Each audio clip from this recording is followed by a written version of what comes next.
ঢাকার রমনার মারাকানা স্টেডিয়াম থেকে আমি মোহাম্মদ গোলাম রব্বানী আপনাদের সরাসরি বলছি। আজ বাংলাদেশ পুলিশ নারী কল্যাণ সমিতি পুনাক বনাম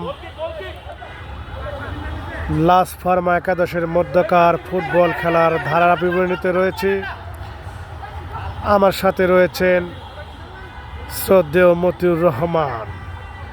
ইতিমধ্যে আপনারা জানতে পেরেছেন পুনাক সুপার কিংস তারা 2-1 গোলে এগিয়ে থেকে এখনও কিন্তু খেলা চলমান রয়েছে। আপনারা দেখতে পাচ্ছেন পুনাক সুপার কিংসের ইব্রাহিম খলিল ডালিম এবং মুক্তারুল এবং লিটন মিয়া এবং ম্যানেজার জসিম স্যার এবং আক্রমণে কিন্তু লক্ষ্যভ্রষ্ট শট লিটন মিয়া, তিনি কিন্তু একটি গোল মিস করলেন। ইতিমধ্যে আমরা দেখতে পেলাম, ভিডিওতে আপনারা দেখতে পারবেন। অত্যন্ত দুঃখজনকভাবে গোলটি কিন্তু গোলবারের ভেতরে প্রবেশ করাতে ব্যর্থ হলেন পুনাক সুপার কিংসের নির্ভরযোগ্য অন্যতম সেরা খেলোয়াড় লিটন মিয়া। তিনি কিন্তু গোল মিস করলেন এবং সেই সাথে বল সীমানার বাইরে। ওখানে কিন্তু মুস্তাফিজ তিনি কিন্তু গ্যাদার করতে পারলেন না, বল পাঠিয়ে দিলেন সাইড লাইনের বাইরে। এবং আমাদের এই খেলায় আজকের এই সুন্দর একটি দিনে খেলাটি উপভোগ করছেন, আপনারা দেখতে পাচ্ছেন পুলিশ নারী কল্যাণ সমিতি পুনাক সুপার কিংস এবং লাস ফার্মা একাদশের মধ্যকার এই খেলা। ইতিমধ্যে কিন্তু একজন খেলোয়াড় সম্ভবত পড়ে গেছেন, কিন্তু সতীর্থ খেলোয়াড় তাকে উঠালেন এবং সেই সাথে খেলা শুরু হয়ে গেছে।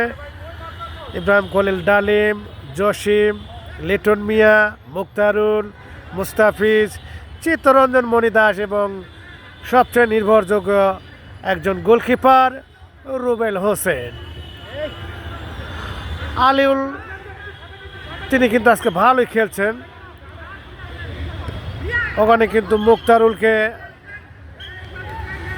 বাইরে বদলি খেলোয়াড় হিসেবে তিনি বাইরে গেলেন এবং তার পরিবর্তে নামলেন আমাদের আরও নির্ভরযোগ্য খেলোয়াড় ইমরান হোসেন। তিনি কিন্তু মাঠে প্রবেশ করলেন। দেখা যাক তার এই শক্তিমত্তা কিভাবে এই অল্প সময়ের মধ্যে তিনি দেখাতে পারেন।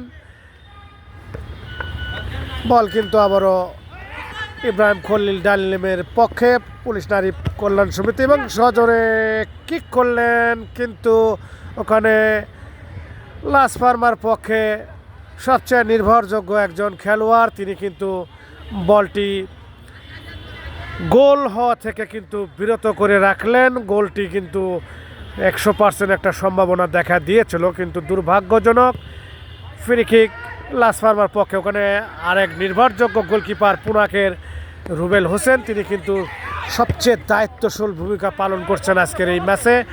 লিটন মিয়া থেকে আলিউর থেকে লাস ফার্মার পক্ষে তারা কিন্তু লক্ষ্যভ্রষ্ট শট আলিউল থেকে লিটন মিয়া।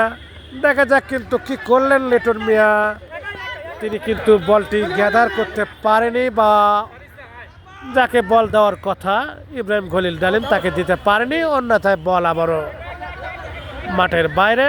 ফ্রি কিক আলিউল থেকে লিটন মিয়া সজোরে ড্রাইভ, কিন্তু ওখানে কিন্তু কিক করলেন, কিন্তু কিক করা থেকে বিরত রাখলেন লাস ফার্মার পক্ষে। আবারও কিক কিন্তু এমনভাবে শটটি মারলেন, বলটি গোল পোস্টের ওপর দিয়ে কিন্তু সীমানার বাইরে। লাস ফার্মা এবং পুনাক মধ্যকার খেলা অত্যন্ত জাঁকজমকপূর্ণ একটি ঐতিহাসিক খেলা অনুষ্ঠিত হচ্ছে রমনার এই সবচেয়ে আন্তর্জাতিক একটা জাঁকজমকপূর্ণ একটি মাঠ রমনার মারাকানা স্টেডিয়াম। আপনারা দেখতে পাচ্ছেন অসংখ্য দর্শক কিন্তু যত সময় গড়াচ্ছে ততই কিন্তু আস্তে আস্তে কিন্তু দর্শকের সমাগম কিন্তু বেড়ে চলেছে। দুর্ভাগ্যজনকভাবে লাস ফার্মার পক্ষে গোল করতে পারলেন না, লক্ষ্যভ্রষ্ট শট ছিল ওখানে, কিন্তু মুস্তাফিজ তিনি রুখে দিয়েছেন। বল কিন্তু আবারও লাস ফার্মার সীমানার এই কর্নারে একটি কর্নার কিক এবং ফ্রি কিক করবেন লাস ফার্মার পক্ষে। ফ্রি কিক হয়ে গেল, ওখানে কিন্তু ম্যানেজার জসিম গ্যাদার করতে পারলেন না, ইমরানও পারলেন না, বল চলে গেল কিন্তু পুলিশ নারী কল্যাণ সমিতির পক্ষে। ফ্রি কিক গোলকিপার রুবেল হোসেনের পক্ষে। আলিউল কিক নিলেন, এবারে কিন্তু আলিউল এমনভাবে শটটি করলেন কিন্তু অপর পক্ষের কিন্তু গোলকিপারের হাতে গ্যাদার হয়ে কিন্তু বল গোল হতে রক্ষা পেলেন এবং পরিসংখ্যান যা ছিল তাই রয়েছে। 2-1 গোলে কিন্তু পুনাক সুপার কিংস এই মুহূর্তে এগিয়ে। আবহাওয়া কিন্তু সুন্দর, আবহাওয়ার মধ্য দিয়ে খেলা পরিবেশিত হচ্ছে। রৌদ্রের লুকোচুরি, সূর্যের লুকোচুরি এবং কিন্তু লিটন মিয়া কিন্তু সজোরে কিক করলেন। একইভাবে কিন্তু গতবার যে কিকটি নিয়েছিলেন আবারও একই কিক, লক্ষ্যভ্রষ্ট শট, আরেকটি গোল থেকে বঞ্চিত হলেন পুলিশ নারী কল্যাণ সমিতির পক্ষে। ফ্রি কিক গোলকিপারের পক্ষে লাস ফার্মা, তারা কিন্তু পজিশন বুঝে কিন্তু শটটি নেবেন। লাস ফার্মার পক্ষে এরিয়েল ওর্তেগা, তিনি শটটি নেওয়ার কথা থাকলেও ওখানে শট নিলেন আরেক সতীর্থ লাউতারো মার্টিনেজ। আজকে কিন্তু সুন্দর খেলা উপভোগ করছেন, সেই সাথে কিন্তু আমাদের